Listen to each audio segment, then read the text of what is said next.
Hey YouTube, thanks for joining us today here at the FFP. We're really excited to talk about draft tips and how we can help you dominate your draft and things that you need to know to put together a good roster. We haven't done a whole lot of this. Is our first draft tips video this off season. Maybe we'll do another, maybe not, depending on what you guys say. So of course let us know, but we're excited to finally get to this. We've had a lot of things we wanted to cover first and we're finally getting around to this, so we're happy about that. Before we get started, I'm just curious, we want you guys to leave a comment down below. Think of some obscure tips, some things you're not expecting us to talk about, or some things that you've learned specific. Of course, not any of the obvious ones, but we're just curious to hear from you guys some of the things that you do going into a draft to help you be better prepared.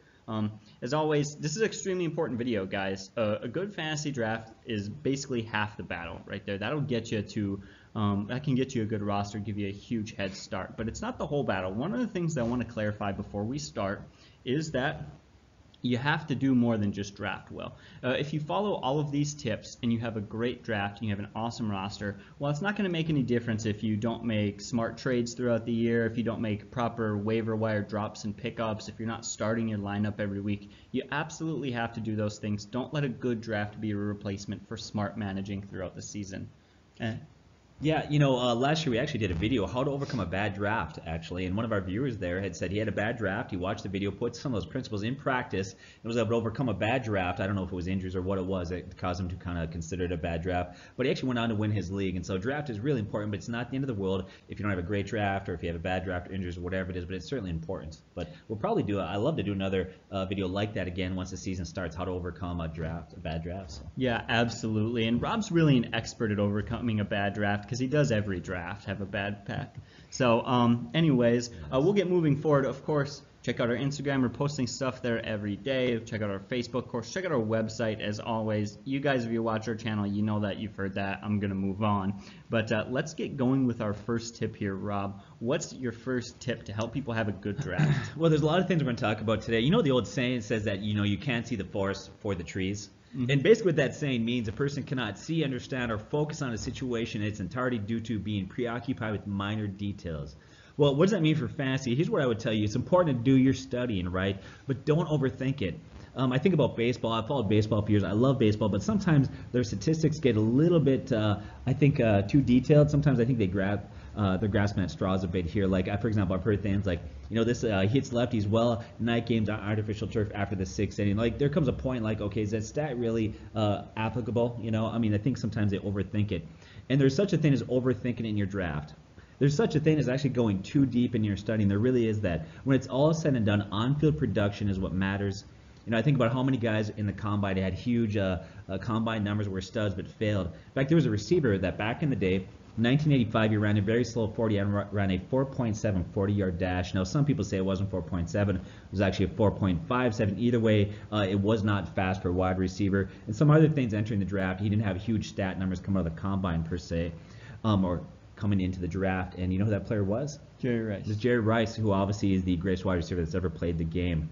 So that would be the first thing that I would say. Anything you want to add to that? No, that's a great tip, although you just alienated a bunch of people who don't agree with you about Jerry Rice being the greatest receiver. But oh, come on, numbers. You got to, how can you argue with Jerry Rice statistically? But anyways, go ahead. Yeah, but I love that. Guys will be they'll do the draft combine numbers and they'll be like, I love this guy on the offensive line. His arms are 16% longer than the average offensive guard. Like, okay, but how's his footwork? How effective is he? Like, what has he done? Like, let's not get caught up in the details. So that's what we'll talk about, like what really matters, and that's huge.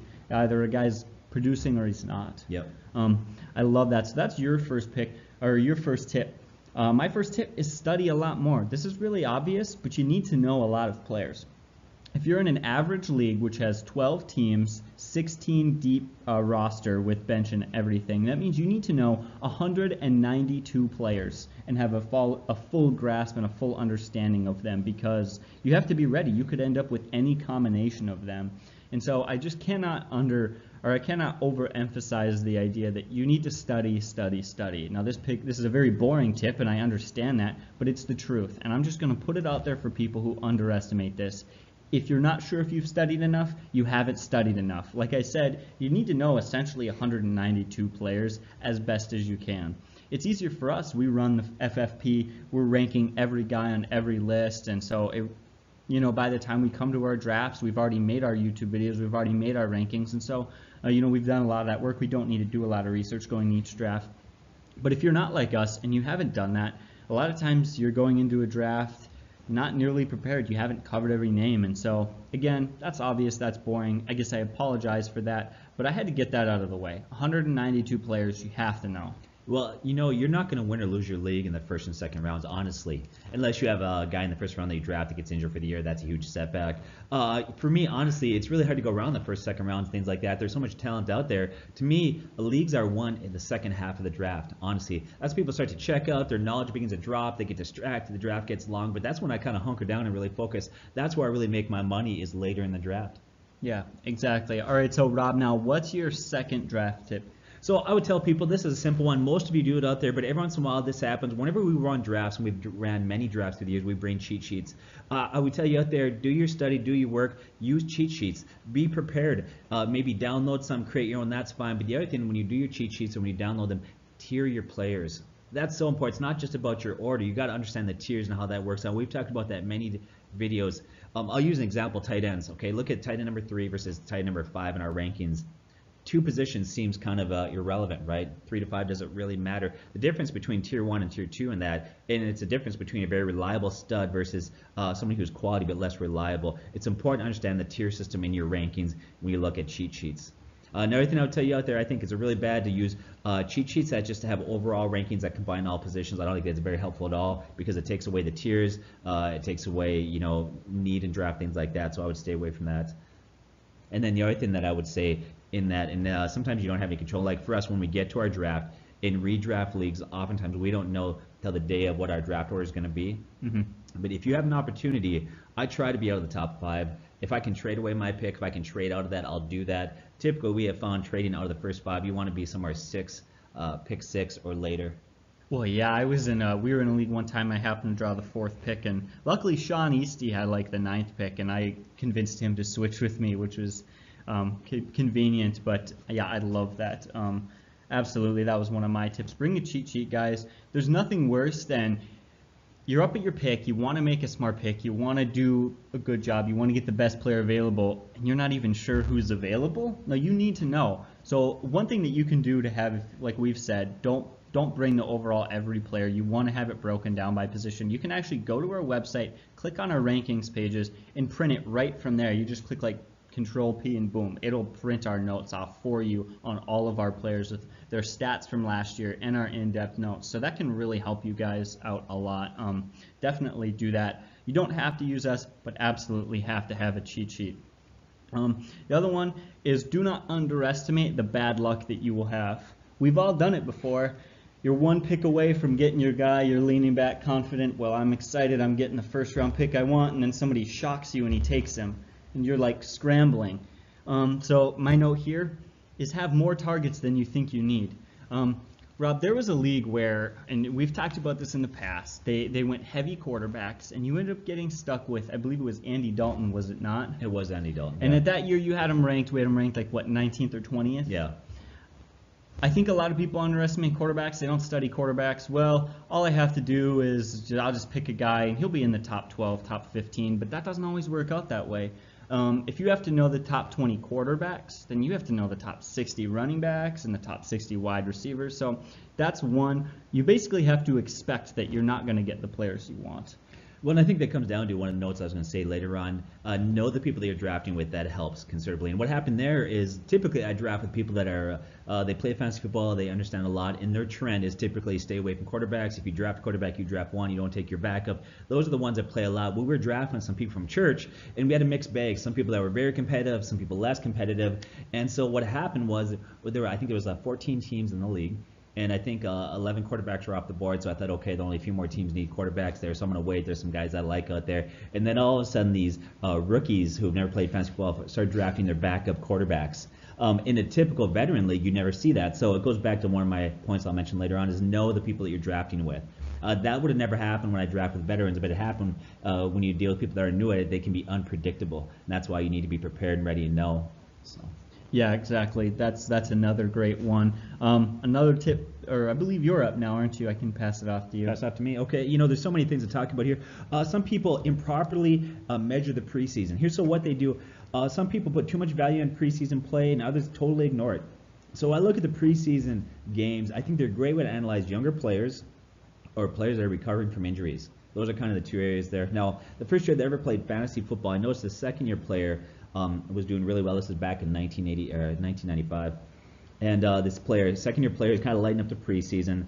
Not too many fantasy experts were talking about him. Not too many people had mentioned his name at all. And so late in the draft, I picked this guy because I thought he looked good in the preseason there. And the player was Isaac Bruce. And he went on that year to have a line of 119 catches, 1,781 yards, and 13 TDs. I'm glad I noticed his preseason, okay? He's not the only one. I think about Arian Foster, Antonio Gates, Alvin Kamara, and Quinn Bolden, all guys who had great preseasons that many of them went undrafted in their draft. So it's good to watch young players, see how they develop. With that said, if a veteran struggles in preseason, don't worry about it. If we're talking about Le'Veon Bell, that he may not report to camp and he may do what he did last year, he's going to be just fine. Okay, so once again, make sure you properly measure preseason. Okay, don't overvalue it, but there is value in measuring rookies and guys recovering from injury. Yeah, well, it's funny that you should say that. It's not just the preseason games, it's also the practices. I know somebody who was kind of excited about Patrick Mahomes going into the season, but all of a sudden a report came out that, he fumbled twice, he threw a couple of picks in practice, and this guy went from I think he's going to be a great quarterback, to he's going to bust, he stinks. That's one practice. You really have to find a balance between making sure that you're not underestimating or overestimating that value for sure. Another thing that I noticed when we look at preseason games is not just the stats they got, but when did they get them? Was it the fourth quarter? Was it the first quarter when the starters win? That's another thing. Yeah, it was against the starters or not. That's huge. Yeah. All right, so another one that I have is find a balance between taking chances and not just drafting familiar names, but also not just getting hyped about new players. So the two mistakes that I see made are, this guy's a rookie, he's Saquon Barkley, and he's going to be awesome, he's huge, I'm so excited, let's go, I'm drafting him, he's my fourth pick. That's a bit early. Let's slow down a little bit. But then there's the other guy. We know someone, Matt, who's I'm going to draft Frank Gore this year. He's been so consistent for so many years. And I feel like everyone falls in at least a little bit into one of those camps of either drafting players because they recognize them and they feel comfortable with them, or getting overhyped about new players. And so how can we find that balance? I guess I'll speak to it in a minute, but do you have anything to say? It looks like you have something to say. No, I don't have a lot to say. I'm a guy that for many, many years I played it close to the vest. I hated relying on rookies. I like proven players. But then after a while, I had to kind of start adjusting that a little bit. There is a lot of young players that do come in the league and have an immediate impact. But I don't want to overvalue. For example, Saquon Barkley. I love the guy. I think he's going to have a great career and a great season. With that said, he still hasn't played one snap in the NFL. And so I have a hard time putting him ahead of some of those guys in the top 3 to 5. So yeah, there's a balance there. I had to adjust because years ago I stayed away from rookies. But yeah, exactly. So I guess I tended to, when I started a couple of years ago, I learned with Ezekiel Elliott was a huge turning point for me, because I tended to lean away from those running backs, and I missed on Ezekiel Elliott, and that hurt me, and I learned a lot last year, and I learned a lot that year, and I'm definitely changing more the other way. And so make sure, I think that's a great example. We've seen what Elliott can do. We've seen how running backs like David Johnson can emerge onto the scene. But then on the other side is, especially taking familiar names is a problem that I see happen a lot late in drafts. You're coming here at pick 205 and the pick 210 sort of range. And here's an example. At pick 205, you could draft, according to ADP, the 205th pick is Ted Ginn Jr. The 209th pick is Kalen Ballage. Now, if I had the 205th pick, I'm not picking Ted Ginn Jr. I'm going to pick Kalen Ballage or another guy. Well, at this point, you're not picking starters, obviously. You're picking a backup players, right? Yeah, exactly. I would rather, at this point, then take a risk on a guy who has high upside than draft a player that I know is going to be average. If you're already not getting a starter, then you should be drafting for ceiling. Why draft for the highest floor? That doesn't really make a lot of sense to me. So, it comes to your discretion. It comes to your rankings and where you have players ranked. But be honest with yourself and try to find a balance. All right, so should I get to my next one? Yeah. My next one, I think this is big, not just in the draft, but throughout the entire year. Check your emotions at the door. I don't know how many horrible mistakes fantasy owners make because their emotions get in the way and they're blinded. So I grew up in Minnesota. You can see I'm a Vikings fan. Of course, so are you, even though you're not wearing a Vikings jersey. And so big Vikings fan, and I've seen a lot of people make stupid decisions here in Minnesota. By the way, I'll just say this. I like the Packers. I think they're a great organization. I have a ton of respect for them. But a lot of Vikings fans hate the Packers. And I've seen this drive them to make stupid, emotional, horrible mistakes in fantasy picks. And it can go both extremes. I'll give you an example. Back when Christian Ponder was our quarterback, I don't know how many Vikings fans drafted him. Now, Christian Ponder sounds like he was a great guy, but he shouldn't have been on anyone's fantasy roster because people get blinded by the fact that he's a Viking, okay? Or how many people love Tim Tebow. Now, I'll say that I'm a Christian. In fact, I'm a pastor. I love Tim Tebow. I think he's a great man. I think he does a lot of good. That does not make him a good quarterback, and certainly not a good fantasy quarterback. And yet, how many people back in the day drafted that guy and had him on their bench? I know of a number of people in our life that kept year after year drafting Tim Tebow and keeping him on their bench. Once again, you may like the guy, but he's not going to be the next Joe Montana. You need to see that. Here's another example of emotional bias, okay? In the first league that I ever drafted, and I was lucky enough to go ahead and win that league, one of the reasons why I won it was a young quarterback from Green Bay that helped me win it. And almost every Vikings fan that was in that draft with me refused to draft him because he was a Vikings player. No, he was a Packer. Excuse me, sorry. Yeah, he's a Packer. I checked out there. I was reading my notes. Yeah, so they refused to draft this guy because he was a Packer. So every Vikings fan stayed away from him. It was Brett Favre. Brett Favre goes on that year. I take him sinfully. I draft him sinfully late in the draft. I think he's like the 12th or 13th quarterback off. He goes on that year, leads a league, throws 38 touchdown passes, and helps me win, okay? Or here's the other on. You have to be careful that you don't go too far the other extreme, and I've actually fallen into this trap before. I'm so worried about my emotions getting in the way, okay? And so that I actually overcompensate, and I avoid certain Vikings fans, or certain Vikings players, I should say, because I'm afraid that maybe my bias is getting in the way. And so stay away from that. And here's another way I've seen it a lot of times. We've actually heard this year from some people, okay? Once again, put your emotions aside, but I hear people say things like this. They look on past experience with the player, and they've said things like, oh, he really helped me last year, so I'm going to draft him again, or last year he really burned me, so I'm going to stay away from him. Last year, okay, and loyalty has nothing to do with your team. Okay, these players don't know that you drafted them, or they could care less that you drafted them. Every year is a new year. No matter what they did last year, no matter if they helped you or they hurt you, is irrelevant. Here's what you need to do. Each year you need to make unemotional, honest, open-minded assessments based on players' facts, not hunches, feelings, or emotions. Mm-hmm. And another example, I just want to give you a few more examples of how this happened. A few years ago, we're in a bidding league, right? And you were in this league with me. This is awful. It was awful. So we're in a bidding league. Season had started at this point, but we always bid for free agents when they come up. And there was 3 relatives that were in the league together, and they're all very competitive, and they're relatives. And what happened, they started bidding for Stefon Diggs. Now, Stefon Diggs had played 4 games as a rookie, and he was doing great. In 4 games, he had 419 yards, 25 catches, 2 TDs, but he's still pretty unproven. He's still just a rookie, right? Now, overall cap in this league is $200 that you can spend. So they ended up getting into a bidding war for this guy, and nobody wanted to be the one to lose out. And they ended up bidding this guy up to $117, all because their competitiveness, pride, unwilling to put their feelings and emotions aside. Do you have a favorite player in the league? It's okay. You know, I've got some favorite players in the league. In fact, I'm going to think about getting a David Boston jersey. He's way before your time. But he's a guy back in the day. He had a very short career. Love this guy. Didn't he get out of the NFL because he was too into weightlifting? He was into weightlifting, yeah. Got caught with some steroids, got too big. Yeah, that was kind of his thing. So if you have a favorite player, that's okay. Buy their jersey, root them on TV, but don't let bias blind you. Root for your favorite team. You can root for your team to win, and you can also root for your fantasy team to win. You can separate the two, okay? There's no karma attached to here. Your Packers or Vikings, your favorite NFL team is not going to lose because you don't have their teams on your fantasy roster, okay? Stay away from that bias. Well, it's funny you should say that. You know who I'm talking about.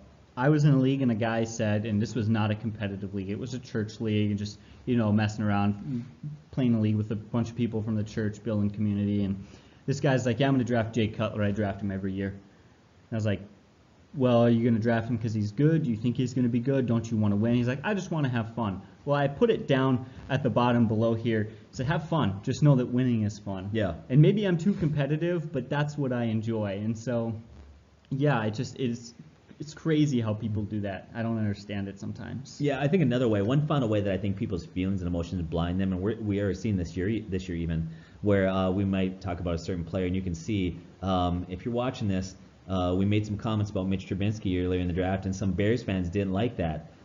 Maybe I'm wrong. At the end of the year, if I'm wrong, I'll humbly admit it. I think he's got a bright future in the NFL, but I think if you put aside your bias and just evaluate him based on numbers, stats, progression, you'll find that. But a lot of times what happens is people get blind with emotion. And what happens is if people have a hard time set aside their philosophical beliefs, their feelings or hunches or mindset, they get kind of rooted in a way of thinking. And then there's no amount of statistics, facts, or hard evidence that changes that. They're utterly blinded because of their emotions. So once again, if you want to be good at fantasy, check the emotions and feelings at the door. This is not an emotional sport. Get into the numbers, stick to the facts. That's it. Yeah. All right, so there's one tip that I want to talk about right now, and Rob, you brought it up first, and then it made me laugh, and I thought we absolutely have to talk about it. You can actually see it up here, up in the corner. Let's talk about don't get drunk. This is a funny tip, and I know this was your tip, but I just wanted that you had mentioned at least first. But I just really want to talk about this now because I thought it was super interesting. How often do we go to a draft and see some guy who's super drunk, who keeps drinking, and who just has a terrible, terrible team? I think you have an example from this, don't you? Yeah, we were in a draft one year, and we were supposed to start. I can't remember what time it was, but one of the guys in the draft called and said he was at a softball tournament, and it was get done late. He was going to be late. Could we delay it? So we delayed the draft like an hour. Well, another guy there had started drinking and think we're going to start any moment. Well, by the time it was all said and done, an hour and a half goes by before we start. At that point, the guy was drunk, and he just had a terrible draft. He's actually normally a pretty competitive fantasy player. He normally does pretty well. That year, he had a brutal year. So we jokingly put up there, don't get drunk at your drafts. But it doesn't just apply to that. Other things like try not to be tired. I was in the draft with somebody last week. They're like, yeah, this is my second draft today. I'm exhausted. Well, don't brag about it. Like, don't you want to be energized and ready? If I can avoid it, I'm only going to do one draft a day. 2 drafts is too much. Or people come off of work. They work hard. Obviously, work is more important. But sometimes they'll come off of work and be exhausted and not into it. Or they'll bring their friends to hang out with them at the draft. Because you need to focus.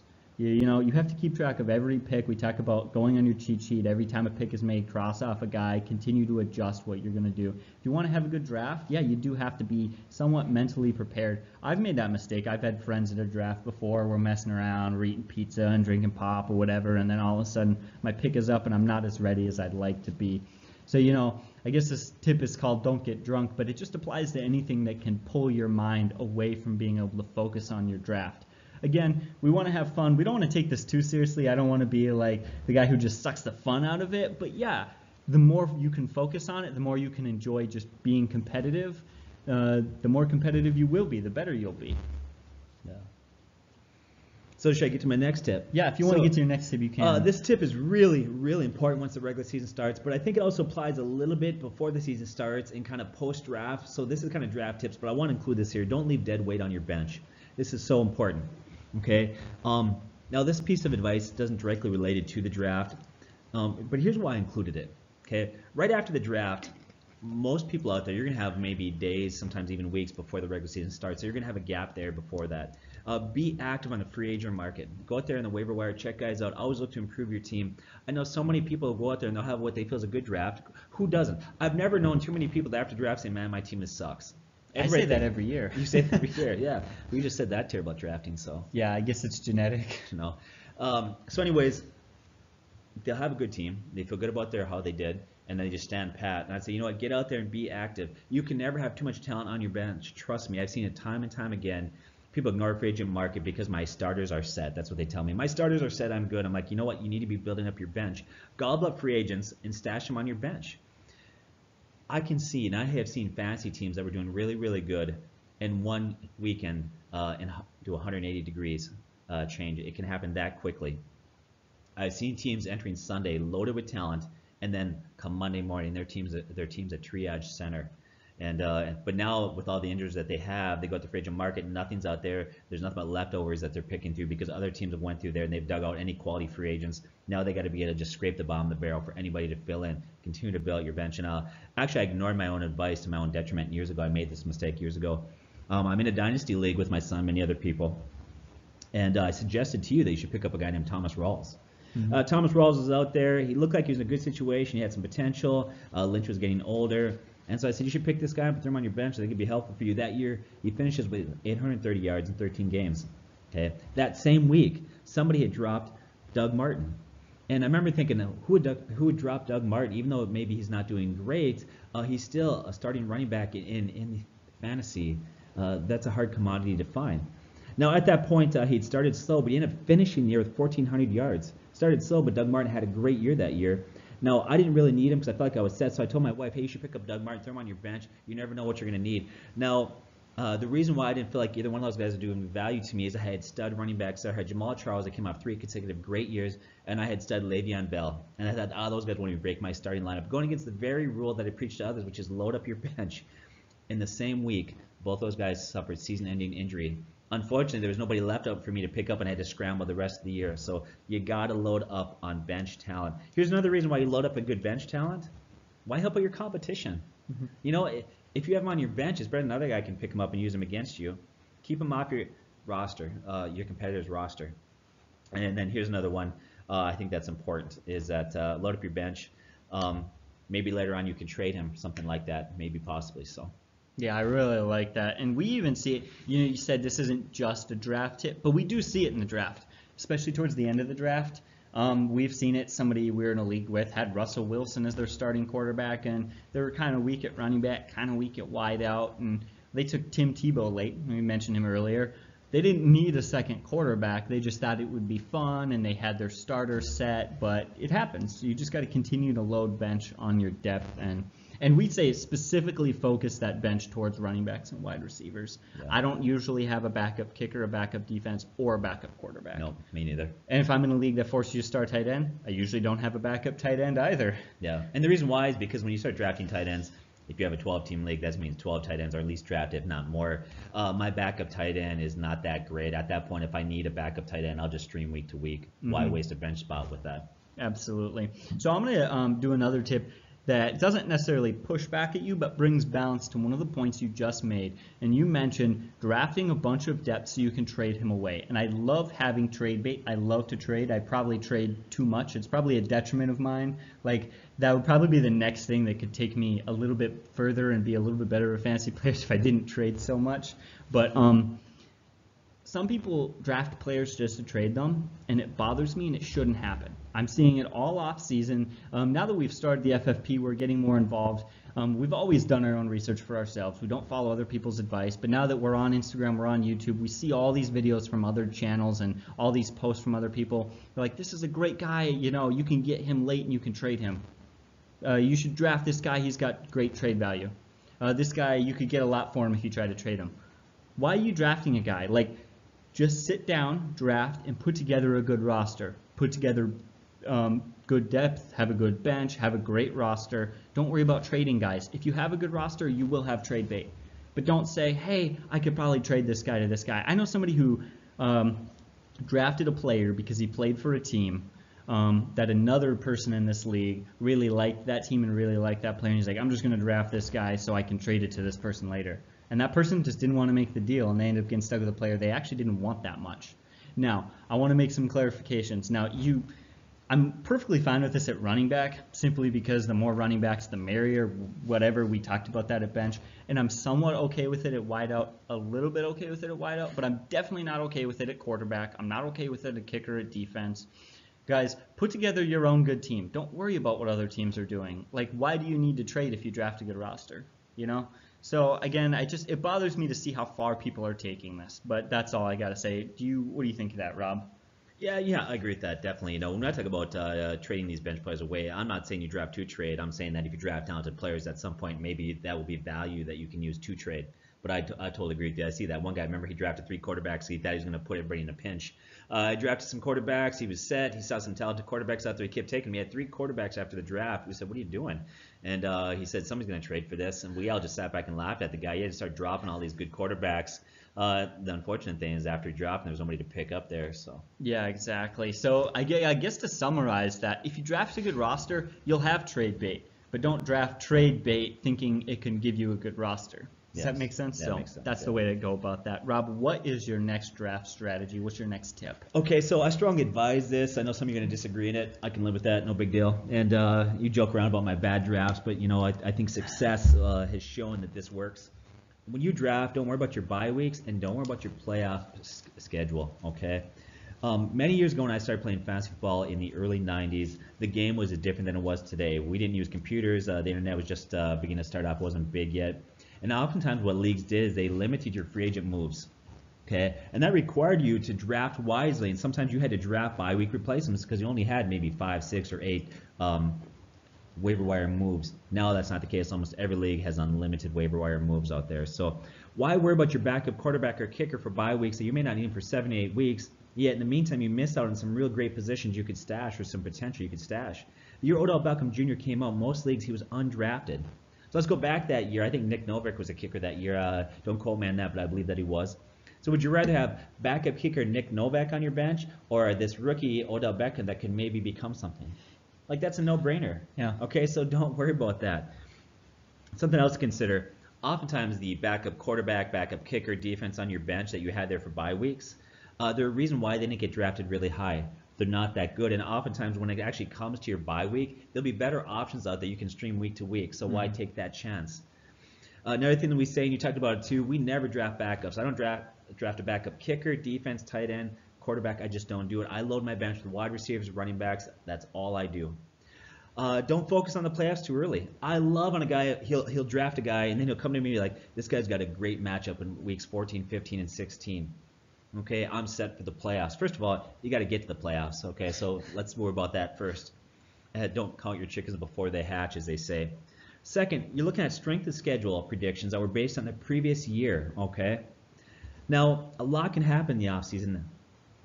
And I think, really kind of the way we look at it, for me, it takes really 2 to 3 weeks into the new year before we can honestly assess strength of schedule and the trends. Now, I think what's happening in the NFL is a lot more parity, and I think that's a good thing. But back in the day, 20, 30 years ago, 40 years ago, whatever it was, it would take NFL teams probably 3 to 5 years to rebuild. But now there's a lot more talent out there. The gap between the teams is a lot closer, and so teams can turn that around a lot quicker. Prime example of that is the Rams. In 2016, they had the worst offense in the NFL, averaging 14 points a game. The very next season, they were #1 in the NFL, finishing with 29.9 points a game. So be careful before you get too caught up in strength of schedule. Now, we are doing these rankings on some strength of schedule, but we also realize that there's a lot of things that happen in the offseason. Prime example is Seattle. They're obviously going to take a huge step back this year, undoubtedly. Should you adjust your roster for the playoffs? I think that you should, and I say if you're on pace to make it to the postseason, if you can tell, okay, I've got a postseason lock, I would say you begin to really look at this about 3 to 5 weeks out of the postseason. That's when you can really begin to position yourself for the playoffs. But don't draft worrying about playoff schedules, and don't draft worrying about bye weeks. Yeah, exactly. I couldn't agree with that more. That's one of those things that you mentioned earlier of not to get too caught up in the details.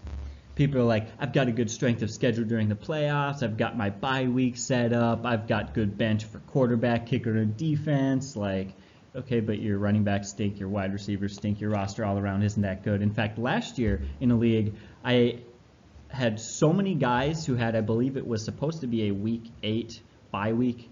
I had a lot of guys who played for Tampa and for Miami who actually ended up having a week 1 bye week because of that huge storm that happened down south. That a lot of my good players, like Mike Evans, I had JJ, although he was kind of a bust last year. He didn't quite turn out. But I had a lot of guys who had early buys, and I was actually able to get a lot of that out 1 week. Boom. And I had 1 loss, yes, but then basically all my starters, a lot of my good players, a lot of my guys were fine for the rest of the season. I didn't have to worry about it. In fact, I'm almost tempted going into drafts to just stack my bye weeks on 1 week and be like, all right, week 9 you win. I'll win every other week, Of course, I'm not going to do that. That's getting caught up in the details, but you get the point. I just wanted to kind of support what you're saying there. Bye weeks are not that big of a deal. They're not. So I think that's a good point. Another point that I have that I want to talk about is keep it simple, stupid. So many people, like we just talked about, we were just saying, they get a little too in depth. They get a little bit crazy. They're like, I'm going to draft exactly. Somebody going into a draft one time told me I'm going to draft 2 starters at running back, and then I'm going to draft 4 backups. Well, how do you know exactly how many you're going to pick?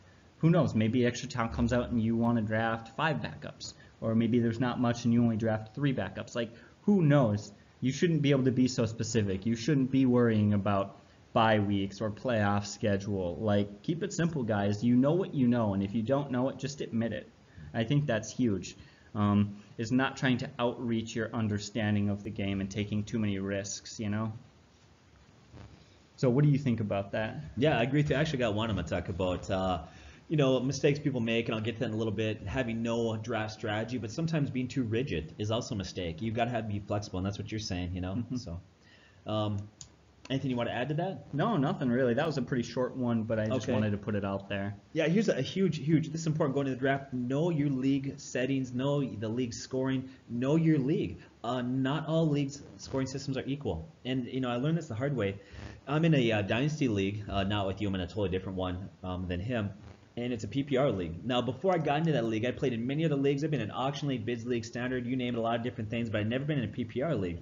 And I remember thinking, okay, there can't be that much of a difference. I've had success. I know the players, so it doesn't matter. I went in there. And for the first few years, first 2 years, I was decent. I was kind of middle of the pack. I wasn't great. Then I started to realize there is a major difference between PPR and standard, and I had to look at the nuances of it. And once I did, my moderate success got quite a bit better. And it took me 2 years to figure that out. Once I adjusted my approach, I went from being middle of the pack. Now, last 5 years, I've been third, first, second, first again, and third in the last 5 years. Adjust your scoring system. And I'll give you an example how it really does matter between, for example, standard and PPR. There's half PPR. There's all these other things. Know your scoring and know how it applies to your analysis of the players. 2015, Jarvis Landry. He ended up 10th in league scoring for wide receivers in PPR leagues, but he dropped to 30th in leagues with standard scoring. Last year, you mentioned this in a video, Golden Tate. 26th in standards, 12th in PPRs. Or last year, Duke Johnson, 26th in standards, 11th in PPRs. It does matter. They do vary. And I'll give you one more example of this. Know your scoring system. We run a league. It's a family and friends one, and it's a keeper league. It's a dynasty. It's an auction league. Now, in the league, we say you have to start 3 wideouts. And a wideout consists of any combination of wide receivers, tight end. It doesn't matter. You get to decide. But here's what a lot of people ignore. Okay, we made an adjustment in the scoring. Tight ends get the yardage bonus at 75 yards, while wide receivers have to hit 100 yards to get the bonus. So it greatly increases the tight end values, but a lot of people don't look at that little nuance in the scoring. And so once again, know your scoring system, know how it applies to your players. Every league is different. It does matter. Yeah, exactly. That was one of the tips that I had. So I guess one more thing to support that is an example. We talk about of the greatest PPR seasons ranked by points per game that have ever been had. One of the 4th best season came from LaDainian Tomlinson in 2003. He had 18 touchdowns that year. He had a very good year. 2 years later, in 2005, Shaun Alexander had over 1,900 combined yards and 28 touchdowns. He had 10 more touchdowns than LaDainian Tomlinson did, and yet he only ranked 35th on that list. Well, why was it? Because Shaun Alexander that year only had 15 receptions, and LaDainian Tomlinson had 100. So, I mean, that is exactly it was kind of surprising for me. 10 less touchdowns, but those 85 catches made all the difference to go from 35 to 4. So, yeah, absolutely have to know your scoring. It makes a bigger deal than you'd think. It really does. But also understand your scoring. I heard one person say one time that they were excited about a quarterback who is athletic, like Cam Newton, in a PPR league because he might get a catch. Yeah, that's crazy. I just had to point that out because that one made me laugh. But so yeah, I completely agree with you on that. And here's my next tip, and maybe I should have brought this up earlier. I wish that I had. This one's really important. Check league news before your draft. Do not forget to check the news. Recently, we found out about Josh Gordon. We're not really sure what to make of that. What exactly happened? He was placed on the non-football injury list, I believe it's called. Yeah, but then they adjusted to he didn't report to camp list. Even the tag they put him on or whatever label it is, nobody really knows exactly what's going on there. It's hard to pin down exactly what's happening, honestly. It certainly puts his 2018 season in question. They're saying that he didn't come up negative on a UA. They're saying that everything's fine, that he's not in violation of league rules. Yet, I have to admit, I'm a little more apprehensive with him now, even though I think he's very talented. It's going to lower his value quite a bit. Yeah, if you had a draft 2 weeks ago, guys, and you were following advice, you may have taken a shot on him. He's a guy who we thought might be a good risk to take. But after that, we got to drop his value down into a different round and tell you where to take him. He's not the only example, though. I just talked to somebody in the comments of one of our videos who said that they drafted Spencer Ware in one of the first 4 rounds of the draft. And then Spencer Ware got hurt, and look at what Kareem Hunt did. Now, you know, if he was smart, he was able to go in and he was able to make a free agent move and pick up Kareem Hunt, or he handcuffed Kareem Hunt and Spencer Ware together. Hopefully he was able to make up for that. But like, check your news. I have had it happen where I get to the draft and then I check my news and like, oh, 45 minutes ago this player got hurt. Yeah. Like, it happens. It's happened. Actually, it happens more than we like to admit it. It does. So. And that's another tip, maybe just have your draft as late as possible. Yeah, you know, I know we get excited and like to draft in early August, but the reality of it is it's just probably easier to draft later in August because then the dust is settled. You know, I think a lot of the position battles start to kind of work themselves out. Injuries have come out, a lot of things. So if you can have your draft later, it's helpful. Yeah, exactly. All right, Rob, what's your next tip? So it kind of goes back to what you said. I think another mistake people make is they have no draft strategy, or they're too rigid in their draft strategy. Okay, you need to have a strategy going into it. Now, this is easier to do if you're in a dynasty league, if you're drafting with familiar people. There are people that I know really well. I know what they like. I know they tend to draft. I know what they tend to focus on. Of course, I've been in other drafts where I don't know a lot of people there, and so it helps. You can do this by being prepared. Study mock drafts. Mock drafts helps you understand trends, where guys are going, where you can let a guy fall. Those sort of things are important. Know the rules, your scoring system, like we mentioned. I go into the draft, I have some basic goals in mind that I want to achieve early on. Okay, here's what I want to do. I ask, is it a quarterback-heavy draft? Maybe lack solid running backs, or if it's in a dynasty league, I ask how many guys are protected, who's left out there, what are the needs, and not just me, but the needs of the other owners. So I look at who everybody's protected, what are my needs, and what are the needs of the other owners, so I can kind of expect what they're going to do. So know that ahead of time. I start asking questions like where I pick in the draft. If I'm in the first round, who's going to fall to me? What's going to happen? Like you said, I try to prepare. Okay, this is my number one guy, but if he's not there on the board, who else out there? I have a plan. If I have a sleeper pick, I estimate how far can this guy fall. There's times where I've had some sleeper picks that I've got the very last round, but there's also sleeper picks that somebody snatched right before me in like a couple rounds before, so I got to figure that out. Study the average draft positions. So I'll give you an example how it's important to understand where you can get these guys. What makes a pick a good or bad pick, valued or overvalued, undervalued, is not just what he does on the field, but ultimately what you had to pay for him. When I say pay, auction league, how much or where you had to take him. Example, Randy Moss, when he was a rookie, was projected by a lot of people to go in fantasy drafts around round 6 to 8. In Minnesota, people thought he'd go higher because there'd be that kind of push for Vikings fans to take him earlier. Now, why did they estimate that Randy Moss would get drafted so late? Well, here's why. The Vikings already had two really, really good wide receivers. They had Jake Reed, who had came off of 4 consecutive 1,000-yard seasons. A lot of people don't know this guy was huge. Of course, then they had Chris Carter, who was a Hall of Famer. And so they thought, well, he's going to get drafted as a rookie. He won't get a lot of playing time as a rookie year. Maybe his second year will be good. But people estimated, maybe 45 catches, 800 yards at the most, okay? Well, somebody in a draft that year took him in the first round in a draft I was in. Now, he goes up and he has 17 touchdowns that year, so that was a good pick, right? No, it wasn't a good pick, and here's why. In some ways, he was a sleeper. That person could have easily got him in the 3rd round, maybe between the 3rd to 5th round, and they could have loaded up on their bench. Okay, so that's important, knowing where a guy can fall, where you can get him. Yeah, Randy Moss had a good year, but when you could have got him in the 3rd or 4th round and got some quality players, that wasn't a good pick. They made a mistake.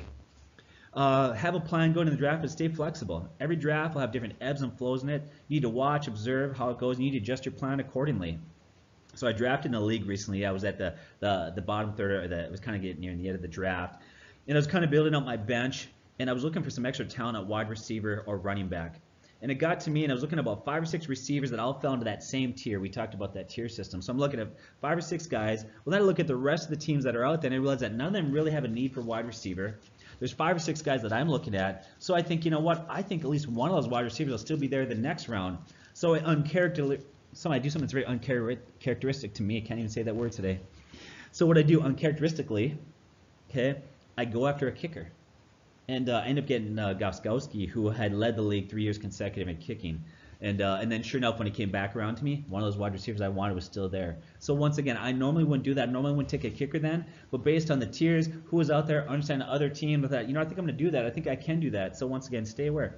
Here's the other one. Don't panic during runs. That'll happen where somebody starts taking quarterbacks, people panic, and they just start, well, when people panic and they start getting on runs, whether it's tight end, quarterback, whatever position, I love to take advantage of that where people are panicking, and if I've got a guy that's ranked down, I think I got a quarterback that I can get this around 13, 14 that I think will be productive. I love when other guys go on the quarterback run because that allows me to go after talented running backs, wide receivers, so don't get caught up in that. I'm just laughing because there was a league one time that I was in. I was sitting next to somebody. 2 quarterbacks went in a row, and then the person next to me was up, and then I was up. And I was like, oh boy, quarterbacks are going, got to get one now while you can. Like trying to convince them to take a quarterback so that they wouldn't take my guy because I really wanted him. Yeah.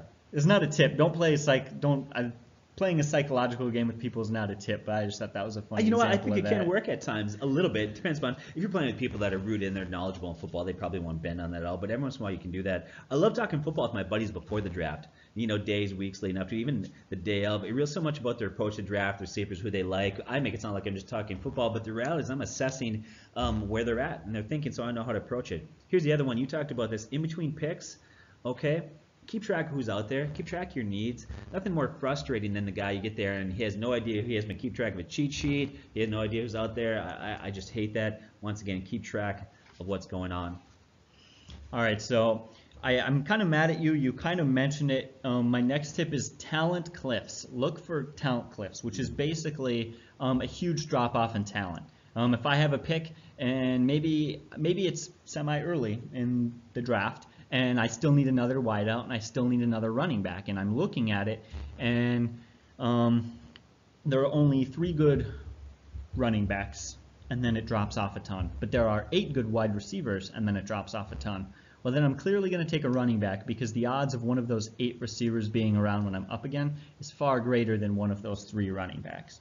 And so that's what we talk about. The tier system is basically grouping them into those, and then between tiers is kind of that cliff where you have that huge drop off in talent. And so that's my thing. Whenever you're up for a pick, it's not just about getting the most talented player, it's getting the most efficient pick and trying to get the best player at the position that is falling off in talent quickly. And so that's one of my things that I really wanted to mention is a lot of people will have their cheat sheet, they're crossing off players, and they'll just take the highest guy available. Well, there's a wide receiver 5 out there, or there's a running back 7, I'll take the wide receiver 5. But sometimes there are a lot more wide receiver talents left than there are running backs, or vice versa. So that's my tip. Look for those drop-offs and talents and use that to your advantage to understand what you can get in the next pick.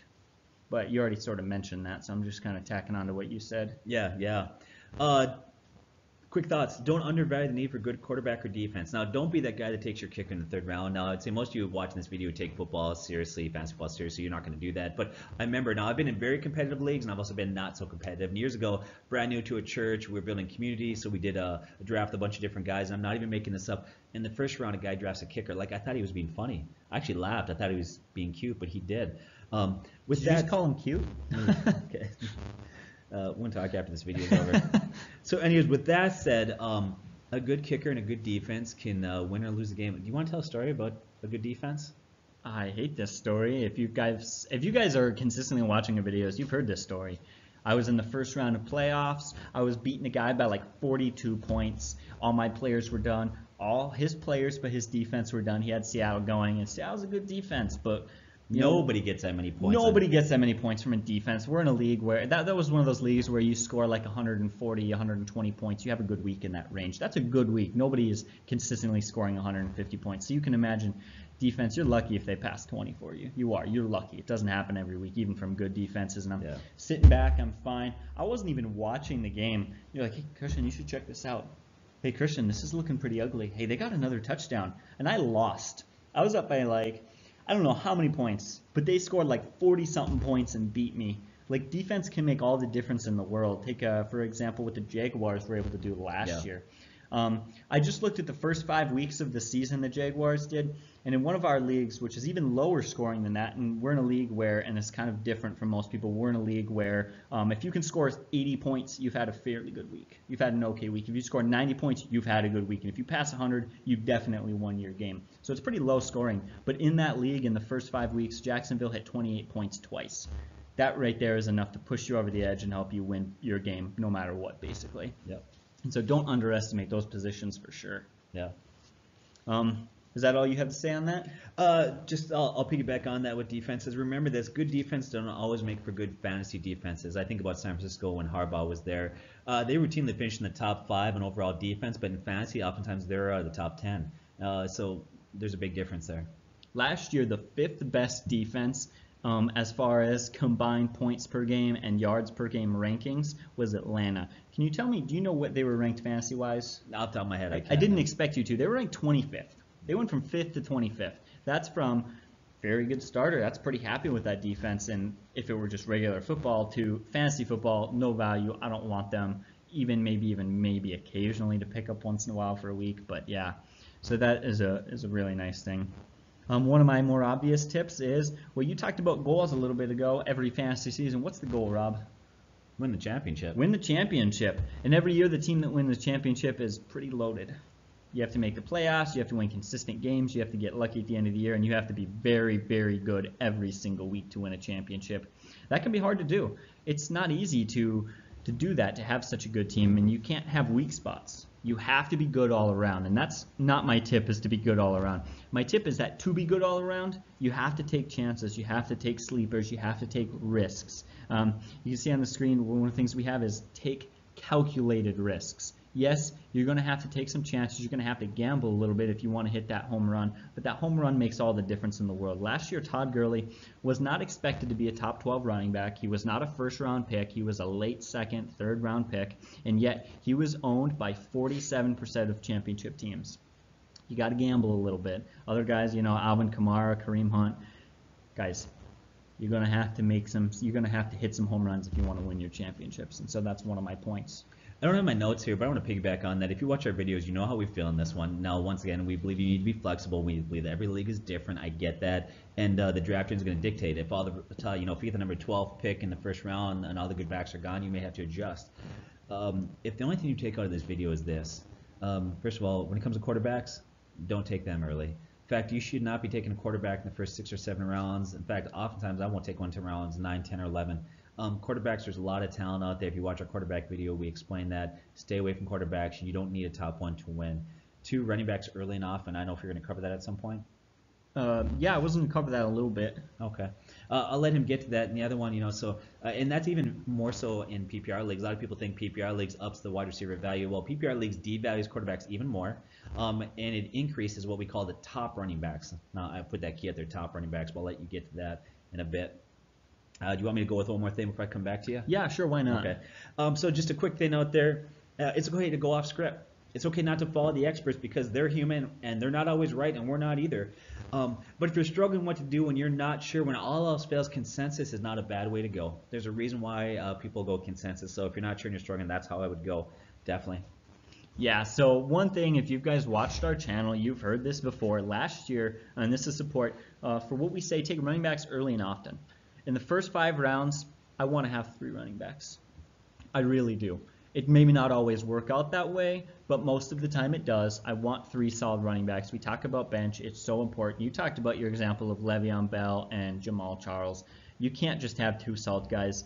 You need to have 3 plus some sleepers on your bench at the least. And so, like I said, 5 of the top 6 most owned players by fantasy championship teams were running backs. Of them, Todd Gurley, 47%, Le'Veon Bell, 27%, Kareem Hunt, 20%, Melvin Gordon, 20%, LaShawn McCoy, 19.6%. I mean, that's insane.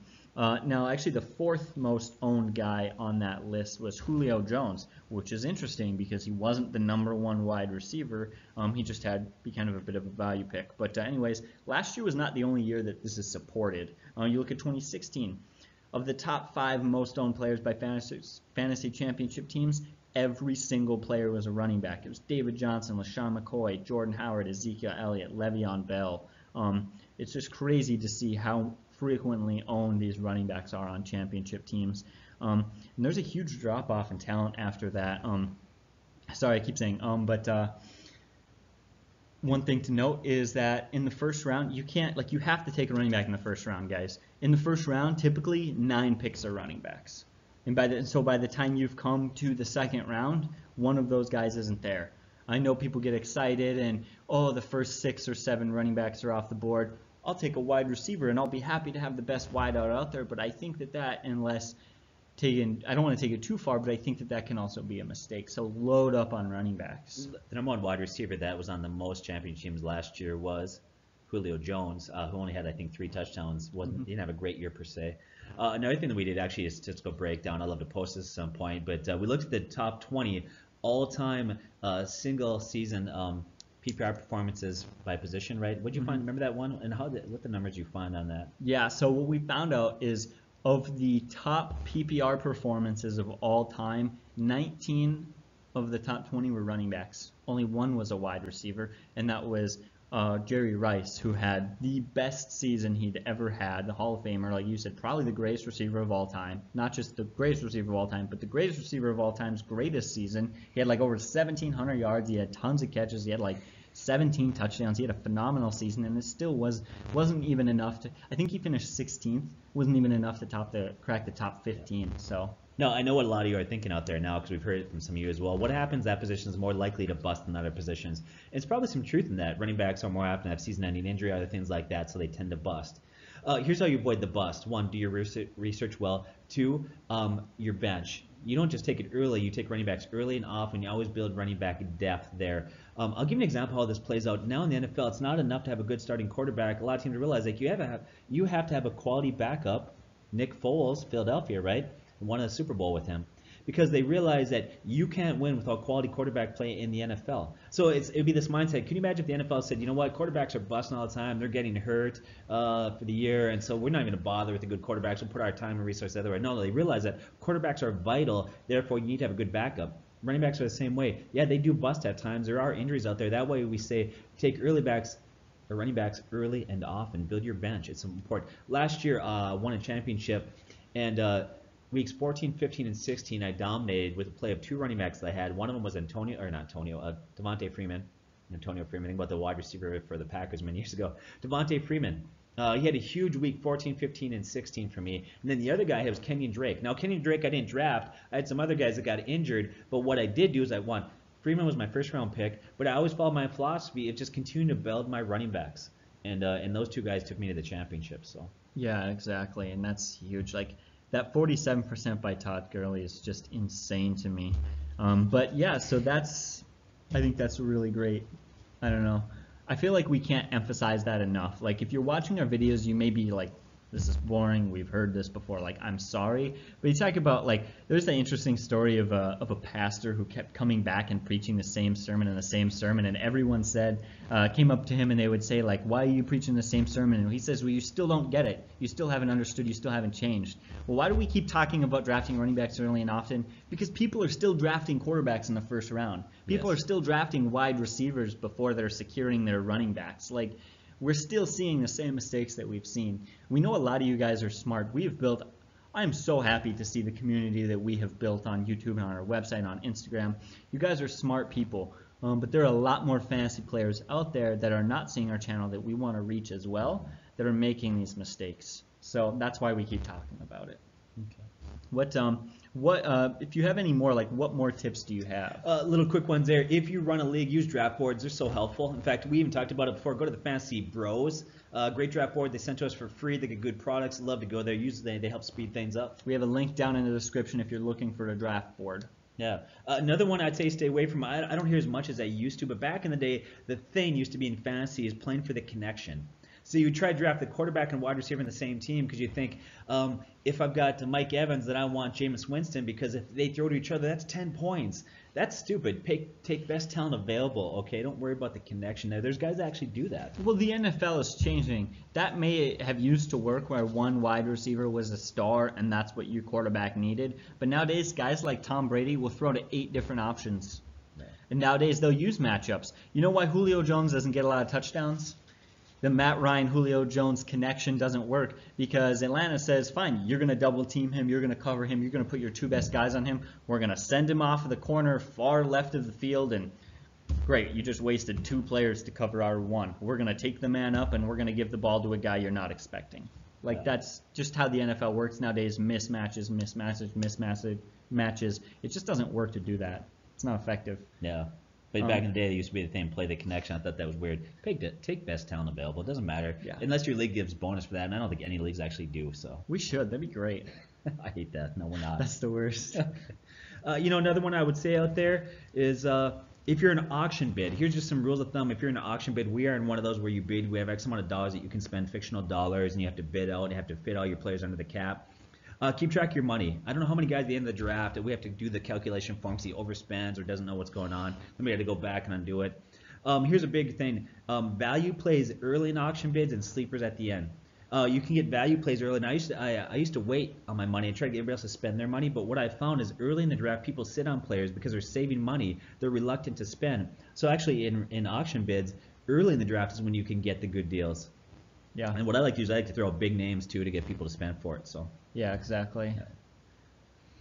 Well, I think that's getting to about all that I have. I have a lot of little tips, a lot of small things. I don't want to spend time telling you all these detailed things. Again, we get caught up in, we don't want you to get caught too much in the details. Simply, do you know who's good? Are you going to make good, smart draft picks? That's what matters, guys. These draft tips are great, but it's not going to get you a good draft. You have to know the league. You have to know your players. You just got to be a good fantasy player. I guess maybe my final tip is draft a lot. Run mock drafts, be in a lot of leagues. Simply, the more experience you have, the better you're going to be.